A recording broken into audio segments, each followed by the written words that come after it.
سورۃ البقرہ۔ بسم اللہ الرحمن الرحیم۔ یہ پیغمبر جو ہم نے مخلوق کی اصلاح کے لیے بھیجے ہیں، ان کو ہم نے ایک دوسرے پر فضیلت عطا کی ہے۔ ان میں سے بعض وہ ہیں جن سے اللہ نے کلام فرمایا، اور ان میں سے بعض کو اس نے بدرجہ بلندی عطا کی، اور ہم نے عیسیٰ بن مریم کو کھلی نشانیاں دیں اور روح القدس سے ان کی مدد فرمائی، اور اگر اللہ چاہتا تو ان کے بعد والے لوگ اپنے پاس روشن دلائل آ جانے کے بعد آپس میں نہ لڑتے، لیکن انہوں نے خود اختلاف کیا۔ چنانچہ ان میں سے کچھ وہ تھے جو ایمان لائے، اور کچھ وہ تھے جنہوں نے کفر اپنایا، اور اگر اللہ چاہتا تو وہ آپس میں نہ لڑتے، لیکن اللہ وہی کرتا ہے جو وہ چاہتا ہے۔ اے ایمان والو، جو رزق ہم نے تمہیں دیا ہے، اس میں سے وہ دن آنے سے پہلے پہلے اللہ کے راستے میں خرچ کر لو، جس دن نہ کوئی سودا ہوگا، نہ کوئی دوستی کام آئے گی، اور نہ کوئی سفارش ہو سکے گی۔ اور ظالم وہ لوگ ہیں جو کفر اختیار کیے ہوئے ہیں۔ اللہ وہ ہے جس کے سوا کوئی معبود نہیں، جو سدا زندہ ہے، جو پوری کائنات سنبھالے ہوئے ہے، جس کو نہ اونگ آتی ہے نہ نیند۔ آسمانوں میں جو کچھ ہے وہ بھی، اور زمین میں جو کچھ ہے وہ بھی، سب اسی کا ہے۔ کون ہے جو اس کے حضور اس کی اجازت کے بغیر کسی کی سفارش کر سکے؟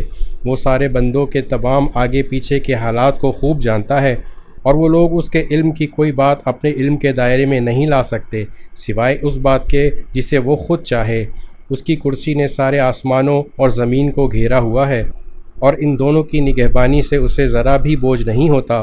وہ بڑا عالی مقام صاحب عظمت ہے۔ دین کے معاملے میں کوئی زبردستی نہیں ہے۔ ہدایت کا راستہ گمراہی سے ممتاز ہو کر واضح ہو چکا۔ اس کے بعد جو شخص طاغوت کا انکار کر کے اللہ پر ایمان لے آئے گا، اس نے ایک مضبوط کنڈا تھام لیا جس کے ٹوٹنے کا کوئی امکان نہیں، اور اللہ خوب سننے والا، سب کچھ جاننے والا ہے۔ اللہ ایمان والوں کا رکھوالا ہے، وہ انہیں اندھیریوں سے نکال کر روشنی میں لاتا ہے، اور جن لوگوں نے کفر اپنا لیا ہے ان کے رکھوالے وہ شیطان ہیں جو انہیں روشنی سے نکال کر اندھیریوں میں لے جاتے ہیں۔ وہ سب آگ کے باسی ہیں، وہ ہمیشہ اسی میں رہیں گے۔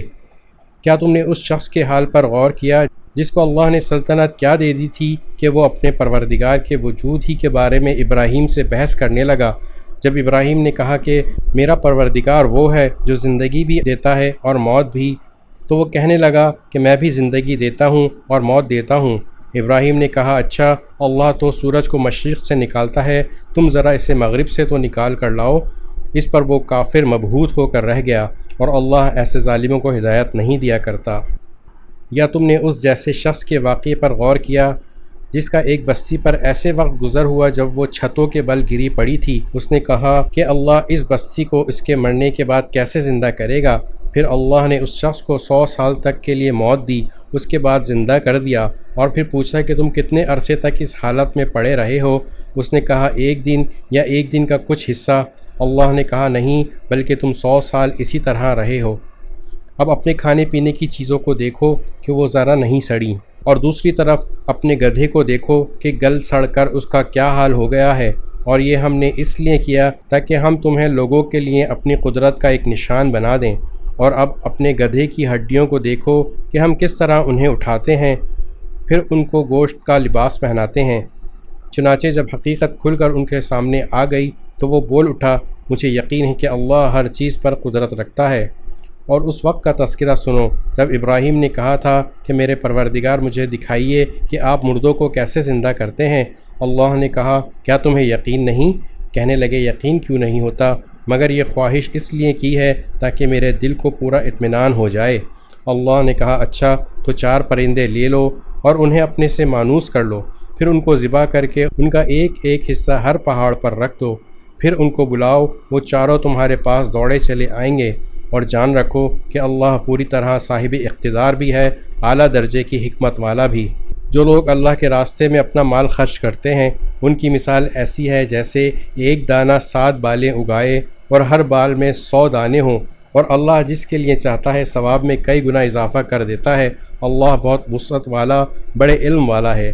جو لوگ اپنے مال اللہ کے راستے میں خرچ کرتے ہیں، پھر خرچ کرنے کے بعد نہ احسان جتلاتے ہیں اور نہ کوئی تکلیف پہنچاتے ہیں، وہ اپنے پروردگار کے پاس اپنا ثواب پائیں گے، نہ ان کو کوئی خوف لاحق ہوگا، نہ کوئی غم پہنچے گا۔ بھلی بات کہہ دینا اور درگزر کرنا اس صدقے سے بہتر ہے جس کے بعد کوئی تکلیف پہنچائی جائے، اور اللہ بڑا بے نیاز بہت بردبار ہے۔ اے ایمان والو، اپنے صدقات کو احسان جتلا کر اور تکلیف پہنچا کر اس شخص کی طرح ضائع مت کرو جو اپنا مال لوگوں کو دکھانے کے لیے خرچ کرتا ہے اور اللہ اور یوم آخرت پر ایمان نہیں رکھتا۔ چنانچہ اس کی مثال ایسی ہے جیسے ایک چکنی چٹان پر مٹی جمی ہو، پھر اس پر زور کی بارش پڑے اور اس مٹی کو بہا کر چٹان کو دوبارہ چکنی بنا چھوڑ دے۔ ایسے لوگوں نے جو کمائی کی ہوتی ہے وہ ذرا بھی ان کے ہاتھ نہیں لگتی، اور اللہ ایسے کافروں کو ہدایت نہیں پہنچاتا۔ اور جو لوگ اپنے مال اللہ کی خوشنودی طلب کرنے کے لیے اور اپنے آپ میں پختگی پیدا کرنے کے لیے خرچ کرتے ہیں، ان کی مثال ایسی ہے جیسے ایک باغ کسی ٹیلے پر واقع ہو، اس پر زور کی بارش برسے تو وہ دگنا پھل لے آئے، اور اگر اس پر زور کی بارش نہ بھی برسے تو ہلکی پھوار بھی اس کے لیے کافی ہے۔ اور تم جو عمل بھی کرتے ہو اللہ اسے خوب اچھی طرح دیکھتا ہے۔ کیا تم میں سے کوئی یہ پسند کرے گا کہ اس کا کھجوروں اور انگوروں کا ایک باغ ہو جس کے نیچے نہریں بہتی ہوں، اور اس کو اس باغ میں اور بھی طرح کے پھل حاصل ہوں، اور بڑھاپے نے اسے آ پکڑا ہو اور اس کے بچے ابھی کمزور ہوں، اتنے میں ایک آگ سے بھرا بگولا آ کر اس کو اپنی زد میں لے لے اور پورا باغ جل کر رہ جائے؟ اس طرح اللہ تمہارے لیے اپنی آیتیں کھول کھول کر بیان کرتا ہے تاکہ تم غور کرو۔ اے ایمان والو، جو کچھ تم نے کمایا ہو اور جو پیداوار ہم نے تمہارے لیے زمین سے نکالی ہو، اس کی اچھی چیزوں کی ایک حصہ اللہ کے راستے میں خرچ کیا کرو، اور یہ نیت نہ رکھو کہ بس ایسی خراب قسم کی چیزیں اللہ کے نام پر دیا کرو گے جو اگر کوئی دوسرا تمہیں دے تو نفرت کے مارے تم اسے آنکھیں میچے بغیر نہ لے سکو۔ اور یاد رکھو کہ اللہ ایسا بے نیاز ہے کہ ہر قسم کی تعریف اسی کی طرف لوٹتی ہے۔ شیطان تمہیں مفلسی سے ڈراتا ہے اور تمہیں بے حیائی کا حکم دیتا ہے، اور اللہ تم سے اپنی مغفرت اور فضل کا وعدہ کرتا ہے۔ اللہ بڑی وسعت والا، ہر بات جاننے والا ہے۔ وہ جس کو چاہتا ہے دانائی عطا کرتا ہے، اور جسے دانائی عطا ہو گئی اسے وافر مقدار میں بھلائی مل گئی، اور نصیحت وہی لوگ حاصل کرتے ہیں جو سمجھ کے مالک ہیں۔ اور تم جو کوئی خرچ کرو یا کوئی منت مانو اللہ اسے جانتا ہے، اور ظالموں کو کسی طرح کے مددگار میسر نہیں آئیں گے۔ اگر تم صدقات ظاہر کر کے دو تب بھی اچھا ہے، اور اگر ان کو چھپا کر فقراء کو دو تو یہ تمہارے حق میں کہیں بہتر ہے، اور اللہ تمہاری برائیوں کا کفارہ ادا کر دے گا، اور اللہ تمہارے کاموں سے پوری طرح باخبر ہے۔ اے پیغمبر، ان کافروں کو راہ راست پر لے آنا آپ کی ذمہ داری نہیں ہے، لیکن اللہ جس کو چاہتا ہے اسے راہ راست پر لے آتا ہے۔ اور جو مال بھی تم خرچ کرتے ہو وہ تمہارے فائدے کے لیے ہوتا ہے، جبکہ تم اللہ کی خوشنودی طلب کرنے کے سوا کسی اور غرض سے خرچ نہیں کرتے۔ اور جو مال بھی تم خرچ کرو گے تمہیں پورا پورا دیا جائے گا، اور تم پر ذرا بھی ظلم نہیں ہوگا۔ مالی امداد کے بطور خاص مستحق وہ فقراء ہیں جنہوں نے اپنے آپ کو اللہ کی راہ میں اس طرح مقید کر رکھا ہے کہ وہ معاش کی تلاش کے لیے زمین میں چل پھر نہیں سکتے۔ چونکہ وہ اتنے پاک دامن ہیں کہ کسی سے سوال نہیں کرتے، اس لیے ناواقف آدمی انہیں مالدار سمجھتا ہے۔ تم ان کے چہرے کی علامتوں سے ان کی اندرونی حالت کو پہچان سکتے ہو، مگر وہ لوگوں سے لگ لپٹ کر سوال نہیں کرتے۔ اور تم جو مال بھی خرچ کرتے ہو اللہ اسے خوب جانتا ہے۔ جو لوگ اپنے مال دن رات خاموشی سے بھی اور اعلانیہ بھی خرچ کرتے ہیں وہ اپنے پروردگار کے پاس اپنا ثواب پائیں گے، اور نہ انہیں کوئی خوف لاحق ہوگا نہ کوئی غم پہنچے گا۔ جو لوگ سود کھاتے ہیں وہ قیامت میں اٹھیں گے تو اس شخص کی طرح اٹھیں گے جسے شیطان نے چھو کر پاگل بنا دیا ہو۔ یہ اس لیے ہوگا کہ انہوں نے کہا تھا کہ بیع بھی تو سود ہی کی طرح ہوتی ہے، حالانکہ اللہ نے بیع کو حلال کیا اور سود کو حرام قرار دیا ہے۔ لہٰذا اس شخص کے پاس اس کے پروردگار کی طرف سے نصیحت آ گئی اور وہ سودی معاملات سے باز آ گیا، تو ماضی میں جو کچھ ہوا وہ اسی کا ہے، اور اس کی باطنی کیفیت کا معاملہ اللہ کے حوالے ہے۔ اور جس شخص نے لوٹ کر پھر وہی کام کیا تو ایسے لوگ دوزخی ہیں، وہ ہمیشہ اس میں رہیں گے۔ اللہ سود کو مٹاتا ہے اور صدقات کو بڑھاتا ہے، اور اللہ ہر اس شخص کو ناپسند کرتا ہے جو ناشکرا گنہگار ہو۔ ہاں، وہ لوگ جو ایمان لائیں، نیک عمل کریں، نماز قائم کریں اور زکوٰۃ ادا کریں، وہ اپنے رب کے پاس اپنے اجر کے مستحق ہوں گے، نہ انہیں کوئی خوف لاحق ہوگا نہ کوئی غم پہنچے گا۔ اے ایمان والو، اللہ سے ڈرو، اور اگر تم واقعی مومن ہو تو سود کا جو حصہ بھی کسی کے ذمہ باقی رہ گیا ہو اسے چھوڑ دو۔ پھر بھی اگر تم ایسا نہ کرو گے تو اللہ اور اس کے رسول کی طرف سے اعلان جنگ سن لو، اور اگر تم سود سے توبہ کرو تو تمہارا اصل سرمایہ تمہارا حق ہے، نہ تم کسی پر ظلم کرو نہ تم پر ظلم کیا جائے، اور اگر کوئی تنگ دست قرض دار ہو تو اس کے ہاتھ کھلنے تک مہلت دینی ہے، اور صدقہ ہی کر دو تو یہ تمہارے حق میں کہیں زیادہ بہتر ہے، بشرطے کہ تم کو سمجھ ہو، اور ڈرو اس دن سے جس دن تم سب اللہ کے پاس لوٹ کر جاؤ گے، پھر ہر شخص کو جو کچھ اس نے کمایا ہے پورا پورا دیا جائے گا اور ان پر کوئی ظلم نہیں ہوگا۔ اے ایمان والو، جب تم کسی معین مدت کے لیے ادھار کا کوئی معاملہ کرو تو اسے لکھ لیا کرو، اور تم میں سے جو شخص لکھنا جانتا ہو انصاف کے ساتھ تحریر لکھے، اور جو شخص لکھنا جانتا ہو لکھنے سے انکار نہ کرے۔ جب اللہ نے اسے یہ علم دیا ہے تو اسے لکھنا چاہیے، اور تحریر وہ شخص لکھوائے جس کے ذمہ حق واجب ہو رہا ہو، اور اسے چاہیے کہ وہ اللہ سے ڈرے جو اس کا پروردگار ہے، اور اس حق میں کوئی کمی نہ کرے۔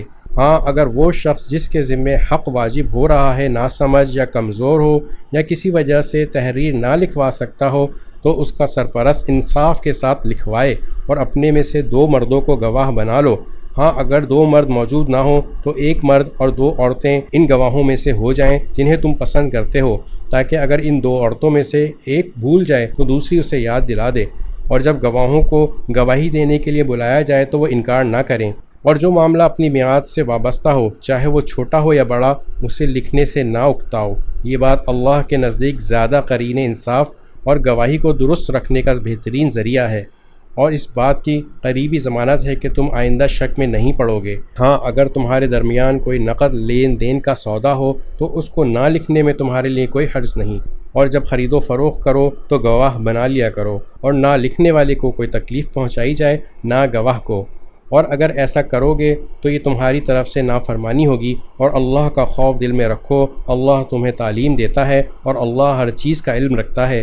اور اگر تم سفر پر ہو اور تمہیں کوئی لکھنے والا نہ ملے تو ادائیگی کی ضمانت کے طور پر رہن قبضے میں رکھ لیے جائیں۔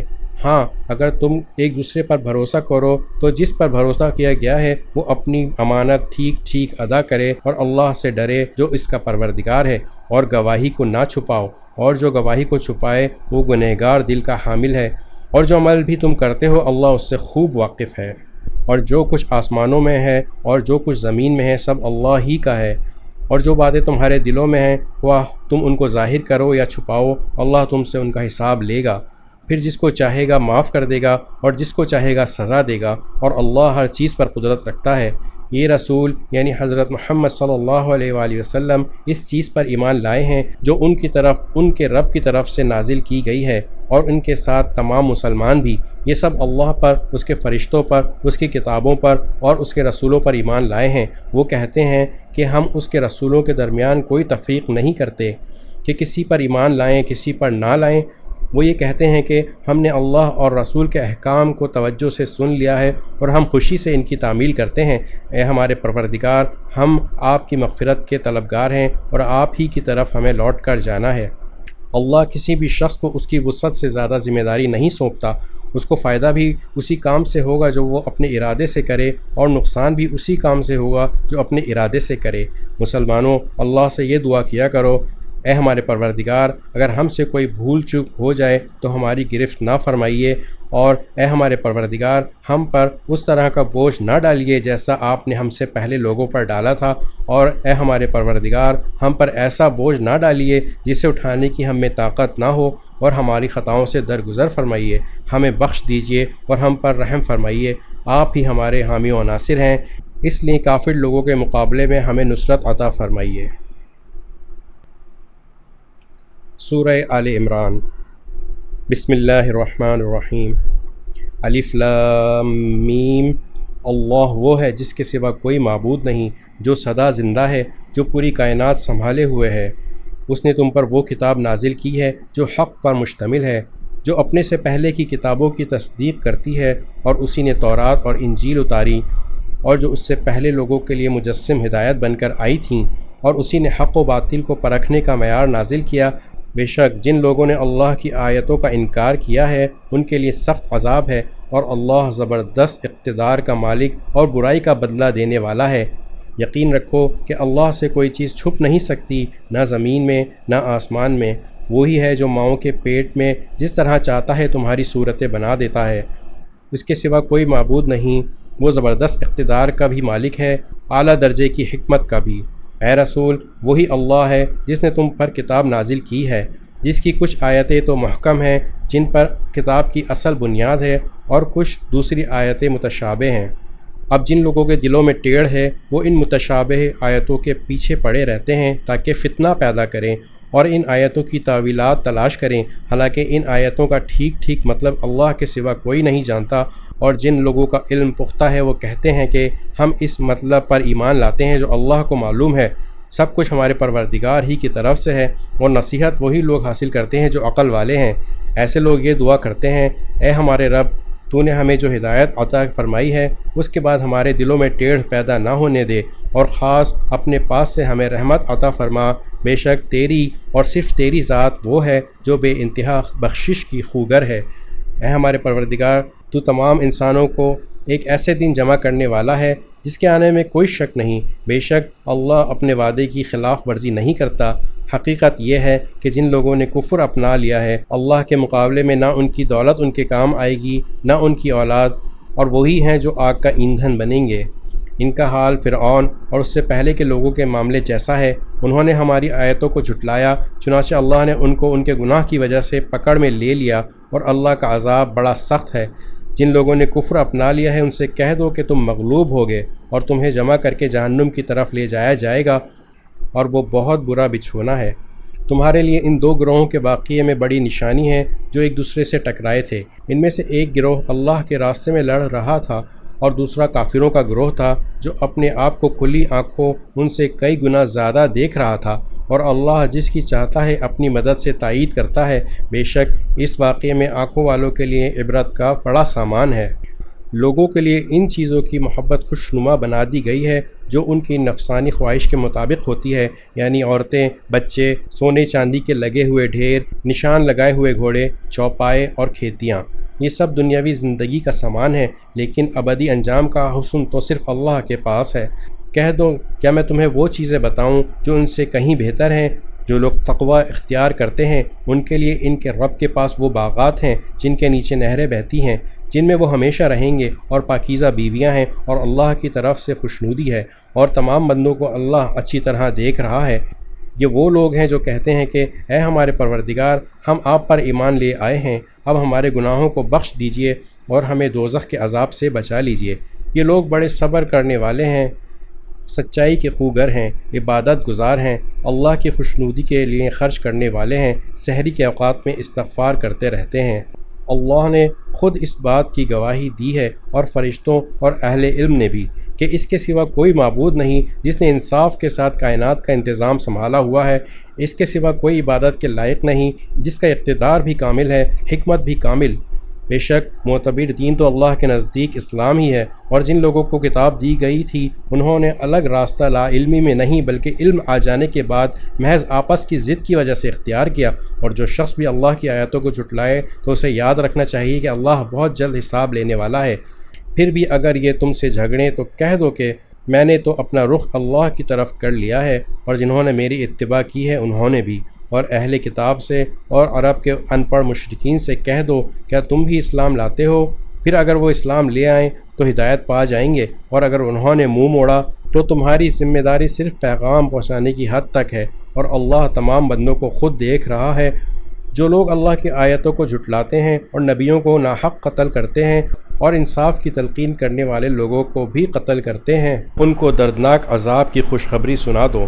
یہ وہ لوگ ہیں جن کے اعمال دنیا اور آخرت میں غارت ہو چکے ہیں، اور ان کو کسی قسم کے مددگار نصیب نہیں ہوں گے۔ کیا تم نے ان لوگوں کو نہیں دیکھا جنہیں کتاب کا ایک حصہ دیا گیا تھا کہ انہیں اللہ کی کتاب کی طرف دعوت دی جاتی ہے تاکہ وہ ان کے درمیان فیصلہ کرے؟ اس کے باوجود ان میں سے ایک گروہ منہ موڑ کر انحراف کر جاتا ہے۔ یہ سب اس لیے ہے کہ انہوں نے یہ کہا ہوا ہے کہ ہمیں گنتی کے چند دنوں کے سوا آگ ہرگز نہیں چھوئے گی، اور انہوں نے جو جھوٹی باتیں تراش رکھی ہیں انہوں نے ان کے دین کے معاملے میں ان کو دھوکے میں ڈال دیا ہے۔ بھلا اس وقت ان کا کیا حال ہوگا جب ہم انہیں ایک ایسے دن کا سامنا کرنے کے لیے جمع کر لائیں گے جس کے آنے میں ذرا بھی شک نہیں ہے، اور ہر شخص نے جو کچھ کمائی کی ہوگی وہ اس کو پوری دے دی جائے گی، اور کسی پر ظلم نہیں ہوگا۔ کہو کہ اے اللہ، اے اقتدار کے مالک، تو جس کو چاہتا ہے اقتدار بخشتا ہے اور جس سے چاہتا ہے اقتدار چھین لیتا ہے، اور جس کو چاہتا ہے عزت بخشتا ہے اور جس کو چاہتا ہے رسوا کر دیتا ہے۔ تمام تر بھلائی تیرے ہی ہاتھ میں ہے، یقیناً تو ہر چیز پر قادر ہے۔ تو ہی رات کو دن میں داخل کرتا ہے اور دن کو رات میں داخل کرتا ہے، اور تو ہی بے جان چیز میں سے جاندار کو برآمد کر لیتا ہے اور جاندار میں سے بے جان چیز نکال کر لاتا ہے، اور جس کو چاہتا ہے بے حساب رزق عطا فرماتا ہے۔ مومن لوگ مسلمانوں کو چھوڑ کر کافروں کو اپنا یار و مددگار نہ بنائیں، اور جو ایسا کرے گا اس کا اللہ سے کوئی تعلق نہیں، الا یہ کہ تم ان کے ظلم سے بچنے کے لیے بچاؤ کا کوئی طریقہ اختیار کرو، اور اللہ تمہیں اپنے عذاب سے بچاتا ہے اور اسی کی طرف سب کو لوٹ کر جانا ہے۔ اے رسول، لوگوں کو بتا دو کہ جو کچھ تمہارے دلوں میں ہے تم اسے چھپاؤ یا ظاہر کرو، اللہ اسے جان لے گا، اور جو کچھ آسمانوں میں ہے اور جو کچھ زمین میں ہے وہ سب جانتا ہے، اور اللہ ہر چیز پر قادر ہے۔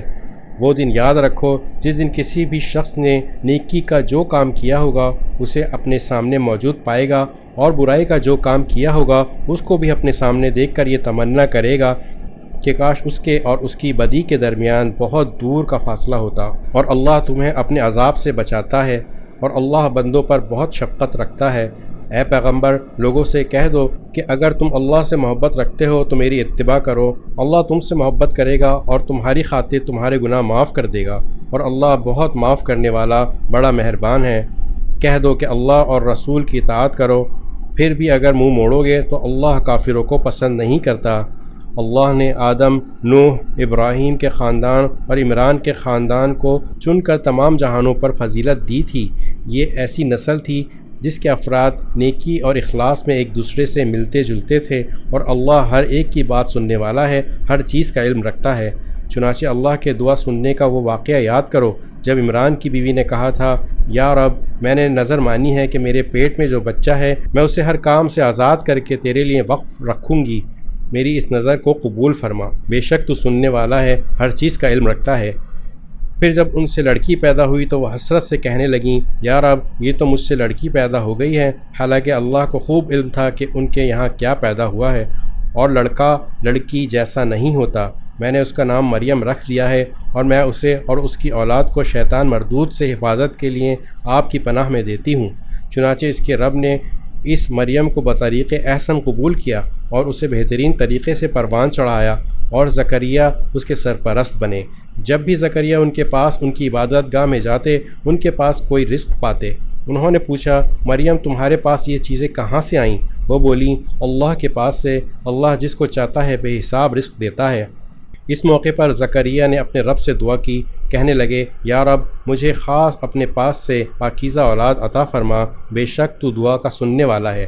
چنانچہ ایک دن جب زکریا عبادت گاہ میں کھڑے نماز پڑھ رہے تھے، فرشتوں نے انہیں آواز دی کہ اللہ آپ کو یحییٰ کی پیدائش کی خوشخبری دیتا ہے، جو اس شان سے پیدا ہوں گے کہ اللہ کے ایک کلمے کی تصدیق کریں گے، لوگوں کے پیشوا ہوں گے، اپنے آپ کو نفسانی خواہشات سے مکمل طور پر روکے ہوئے ہوں گے، اور نبی ہوں گے، اور ان کا شمار راست بازوں میں ہوگا۔ زکریا نے کہا، یا رب، میرے یہاں لڑکا کس طرح پیدا ہوگا جب کہ مجھے بڑھاپا آ پہنچا ہے اور میری بیوی بانجھ ہے؟ اللہ نے کہا، اسی طرح اللہ جو چاہتا ہے کرتا ہے۔ انہوں نے کہا، پروردگار، میرے لیے کوئی نشانی مقرر کر دیجئے۔ اللہ نے کہا، تمہاری نشانی یہ ہوگی کہ تم 3 دن تک اشاروں کے سوا کوئی بات نہیں کر سکو گے، اور اپنے رب کا کثرت سے ذکر کرتے رہو، اور ڈھلے دن کے وقت بھی اور صبح سویرے بھی اللہ کی تسبیح کیا کرو۔ اور اب اس وقت کا تذکرہ سنو جب فرشتوں نے کہا تھا، اے مریم، بے شک اللہ نے تمہیں چن لیا ہے، تمہیں پاکیزگی عطا کی ہے، اور دنیا جہان کی ساری عورتوں میں تمہیں منتخب کر کے فضیلت بخشی ہے۔ اے مریم، تم اپنے رب کی عبادت میں لگی رہو اور سجدہ کرو، اور رکوع کرنے والوں کے ساتھ رکوع بھی کیا کرو۔ اے پیغمبر، یہ سب غیب کی خبریں ہیں جو ہم وحی کے ذریعے تمہیں دے رہے ہیں۔ تم اس وقت ان کے پاس نہیں تھے جب یہ طے کرنے کے لیے اپنے قلم ڈال رہے تھے کہ ان میں سے کون مریم کی کفالت کرے گا، اور نہ اس وقت تم ان کے پاس تھے جب وہ اس مسئلے میں ایک دوسرے سے اختلاف کر رہے تھے۔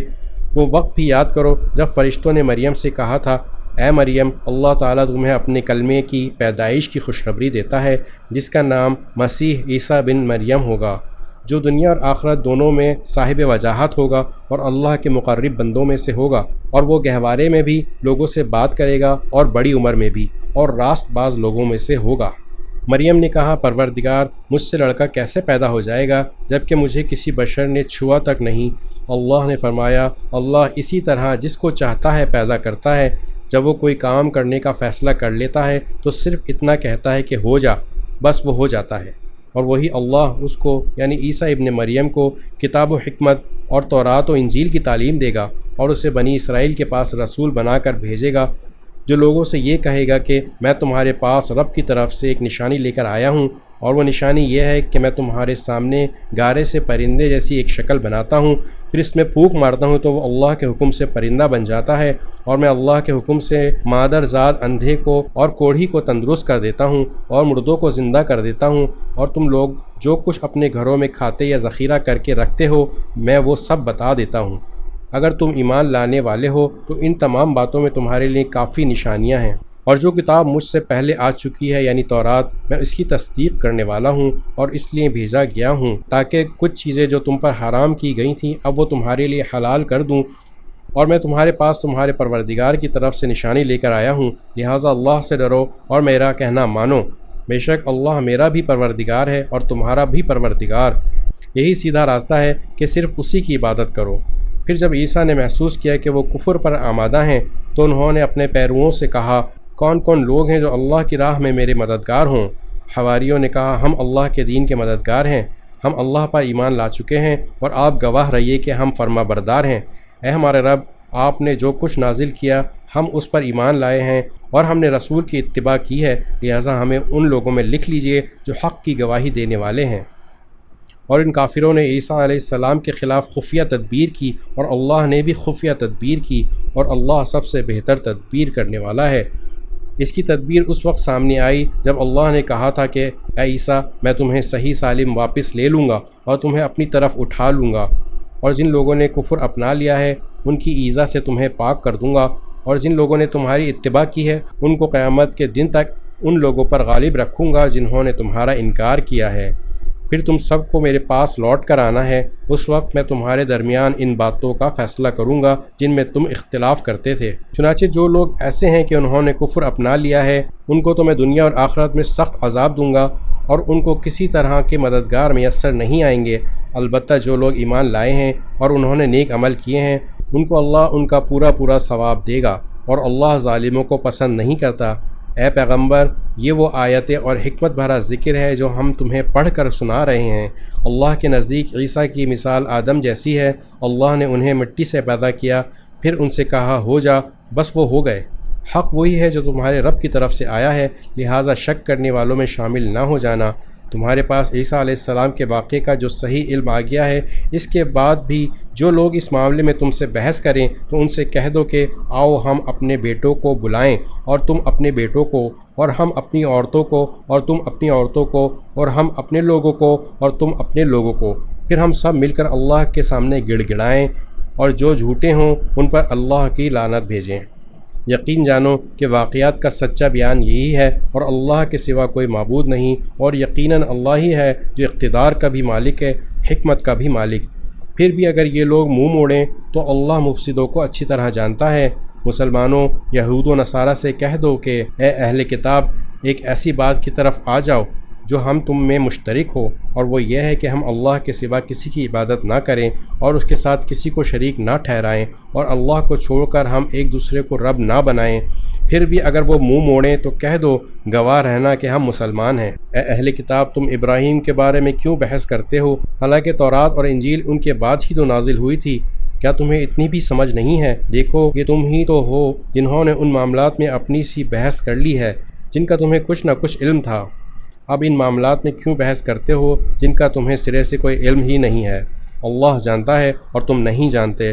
ابراہیم نہ یہودی تھے نہ نصرانی، بلکہ وہ تو سیدھے سیدھے مسلمان تھے اور شرک کرنے والوں میں کبھی شامل نہیں ہوئے۔ ابراہیم کے ساتھ تعلق کے سب سے زیادہ حقدار وہ لوگ ہیں جنہوں نے ان کی پیروی کی، نیز یہ نبی آخر الزمان صلی اللہ علیہ وآلہ وسلم اور وہ لوگ ہیں جو ان پر ایمان لائے ہیں، اور اللہ مومنوں کا کارساز ہے۔ مسلمانوں، اہل کتاب کا ایک گروہ یہ چاہتا ہے کہ تم لوگوں کو گمراہ کر دے، حالانکہ وہ اپنے سوا کسی اور کو گمراہ نہیں کر رہے، اگرچہ انہیں اس بات کا احساس نہیں۔ اے اہل کتاب، اللہ کی آیتوں کا کیوں انکار کرتے ہو حالانکہ تم خود ان کے من جانب اللہ ہونے کے گواہ ہو؟ اے اہل کتاب، تم حق کو باطل کے ساتھ کیوں گڈمٹ کرتے ہو اور کیوں جان بوجھ کر حق بات کو چھپاتے ہو؟ اہل کتاب کے ایک گروہ نے ایک دوسرے سے کہا ہے کہ جو کلام مسلمانوں پر نازل کیا گیا ہے اس پر دن کے شروع میں تو ایمان لے آؤ اور دن کے آخری حصے میں اس سے انکار کر دینا، شاید اس طرح مسلمان بھی اپنے دین سے پھر جائیں، مگر دل سے ان لوگوں کے سوا کسی کی نہ ماننا جو تمہارے دین کے متبع ہیں۔ آپ ان سے کہہ دیجئے کہ ہدایت تو وہی ہدایت ہے جو اللہ کی دی ہوئی ہے۔ یہ ساری باتیں تو تم اس ضد میں کر رہے ہو کہ کسی کو اس جیسی چیز یعنی نبوت اور آسمانی کتاب کیوں مل گئی جیسی کبھی تمہیں دی گئی تھی، یا یہ مسلمان تمہارے رب کے آگے تم پر غالب کیوں آ گئے؟ آپ کہہ دیجئے کہ فضیلت تمام اللہ کے ہاتھ میں ہے، وہ جس کو چاہتا ہے دے دیتا ہے، اور اللہ بڑی وسعت والا ہر چیز کا علم رکھتا ہے۔ وہ اپنی رحمت کے لیے جس کو چاہتا ہے خاص طور پر منتخب کر لیتا ہے، اور اللہ فضل عظیم کا مالک ہے۔ اہل کتاب میں کچھ لوگ ایسے ہیں کہ اگر تم ان کے پاس دولت کا ایک ڈھیر بھی امانت کے طور پر رکھوا دو تو وہ تمہیں واپس کر دیں گے، اور انہی میں سے کچھ ایسے ہیں کہ اگر ایک دینار کی امانت بھی ان کے پاس رکھواؤ تو وہ تمہیں واپس نہیں دیں گے، الا یہ کہ تم ان کے سر پر کھڑے رہو۔ ان کا یہ طرز عمل اس لیے ہے کہ انہوں نے یہ کہہ رکھا ہے، امیوں یعنی غیر یہودی عربوں کے ساتھ معاملہ کرنے میں ہماری کوئی پکڑ نہیں ہوگی، اور اس طرح وہ اللہ پر جان بوجھ کر جھوٹ باندھتے ہیں۔ بھلا پکڑ کیوں نہیں ہوگی؟ قاعدہ یہ ہے کہ جو اپنے عہد کو پورا کرے گا اور گناہ سے بچے گا تو اللہ ایسے پرہیزگاروں سے محبت کرتا ہے۔ اس کے برخلاف جو لوگ اللہ سے کیے ہوئے عہد اور اپنی کھائی ہوئی قسموں کا سودا کر کے تھوڑی سی قیمت حاصل کر لیتے ہیں، ان کا آخرت میں کوئی حصہ نہیں ہوگا، اور قیامت کے دن نہ اللہ ان سے بات کرے گا، نہ انہیں رعایت کی نظر سے دیکھے گا، نہ انہیں پاک کرے گا، اور ان کا حصہ تو بس عذاب ہوگا، انتہائی دردناک۔ اور انہی میں سے ایک گروہ کے لوگ ایسے ہیں جو کتاب یعنی تورات پڑھتے وقت اپنی زبانوں کو مروڑ لیتے ہیں تاکہ تم ان کی مروڑ کر بنائی ہوئی اس عبارت کو کتاب کا حصہ سمجھو، حالانکہ وہ کتاب کا حصہ نہیں ہوتی۔ وہ کہتے ہیں کہ یہ عبارت اللہ کی طرف سے ہے، حالانکہ وہ اللہ کی طرف سے نہیں ہوتی، اور اس طرح وہ اللہ پر جانتے بوجھتے جھوٹ باندھتے ہیں۔ یہ کسی بشر کا کام نہیں ہے کہ اللہ تو اسے کتاب اور حکمت اور نبوت عطا کرے اور وہ اس کے باوجود لوگوں سے کہے کہ اللہ کو چھوڑ کر میرے بندے بن جاؤ۔ اس کے بجائے وہ تو یہی کہے گا کہ اللہ والے بن جاؤ، کیونکہ تم جو کتاب پڑھاتے رہے ہو اور جو کچھ پڑھتے رہے ہو اس کا یہی نتیجہ ہونا چاہیے۔ اور نہ وہ تمہیں یہ حکم دے سکتا ہے کہ فرشتوں اور پیغمبروں کو خدا قرار دے دو۔ جب تم مسلمان ہو چکے ہو تو کیا اس کے بعد وہ تمہیں کفر اختیار کرنے کا حکم دے گا؟ اور ان کو وہ وقت یاد دلاؤ جب اللہ نے پیغمبروں سے عہد لیا تھا کہ اگر میں تم کو کتاب اور حکمت عطا کروں، پھر تمہارے پاس کوئی رسول آئے جو اس کتاب کی تصدیق کرے جو تمہارے پاس ہے، تو تم اس پر ضرور ایمان لاؤ گے اور ضرور اس کی مدد کرو گے۔ اللہ نے ان پیغمبروں سے کہا تھا کہ کیا تم اس بات کا اقرار کرتے ہو اور میری طرف سے دی ہوئی یہ ذمہ داری اٹھاتے ہو؟ انہوں نے کہا تھا کہ ہم اقرار کرتے ہیں۔ اللہ نے کہا تو پھر ایک دوسرے کے اقرار کے گواہ بن جاؤ، اور میں بھی تمہارے ساتھ گواہی میں شامل ہوں۔ اس کے بعد بھی جو لوگ ہدایت سے منہ موڑیں گے تو ایسے لوگ نافرمان ہوں گے۔ اب کیا یہ لوگ اللہ کے دین کے علاوہ کسی اور دین کی تلاش میں ہیں؟ حالانکہ آسمانوں اور زمین میں جتنی مخلوقات ہیں ان سب نے اللہ ہی کے آگے گردن جھکا رکھی ہے، کچھ نے خوشی سے اور کچھ نے ناچار ہو کر، اور اسی کی طرف وہ سب لوٹ کر جائیں گے۔ کہہ دو کہ ہم ایمان لائے اللہ پر اور جو کتاب ہم پر اتاری گئی اس پر، اور اس ہدایت پر جو ابراہیم، اسماعیل، اسحاق، یعقوب اور ان کی اولاد پر ان کے پروردگار کی طرف سے اتاری گئی، اور ان باتوں پر جو موسیٰ، عیسیٰ اور دوسرے پیغمبروں کو عطا کی گئی۔ ہم ان پیغمبروں میں سے کسی کے درمیان کوئی فرق نہیں کرتے، اور ہم اسی ایک اللہ کے آگے سر جھکائے ہوئے ہیں۔ جو کوئی شخص اسلام کے سوا کوئی اور دین اختیار کرنا چاہے گا تو اس سے وہ دین قبول نہیں کیا جائے گا، اور آخرت میں وہ ان لوگوں میں شامل ہوگا جو سخت نقصان اٹھانے والے ہیں۔ اللہ ایسے لوگوں کو کیسے ہدایت دے جنہوں نے ایمان لانے کے بعد کفر اختیار کر لیا، حالانکہ وہ گواہی دے چکے تھے کہ یہ سچے رسول ہیں اور ان کے پاس اس کے روشن دلائل بھی آ چکے تھے۔ اللہ ایسے ظالموں کو ہدایت نہیں دیا کرتا۔ ایسے لوگوں کی سزا یہ ہے کہ ان پر اللہ کی، فرشتوں کی اور تمام انسانوں کی پھٹکار ہے۔ اسی پھٹکار میں یہ ہمیشہ رہیں گے، نہ ان کے لیے عذاب ہلکا کیا جائے گا، نہ انہیں کوئی مہلت دی جائے گی۔ البتہ جو لوگ اس سب کے بعد بھی توبہ کر کے اپنی اصلاح کر لیں تو بے شک اللہ بہت بخشنے والا، بڑا مہربان ہے۔ اس کے برخلاف جن لوگوں نے ایمان لانے کے بعد کفر اختیار کیا پھر کفر میں بڑھتے ہی چلے گئے، ان کی توبہ ہرگز قبول نہ ہوگی۔ ایسے لوگ راستے سے بالکل ہی بھٹک چکے ہیں۔ جن لوگوں نے کفر اپنایا اور کافر ہونے کی حالت ہی میں مرے، ان میں سے کسی سے پوری زمین بھر کر سونا بھی قبول نہیں کیا جائے گا، خواہ وہ اپنی جان چھڑانے کے لیے اس کی پیشکش ہی کیوں نہ کرے۔ ان کو تو دردناک عذاب ہو کر رہے گا اور ان کو کسی قسم کے مددگار میسر نہیں آئیں گے۔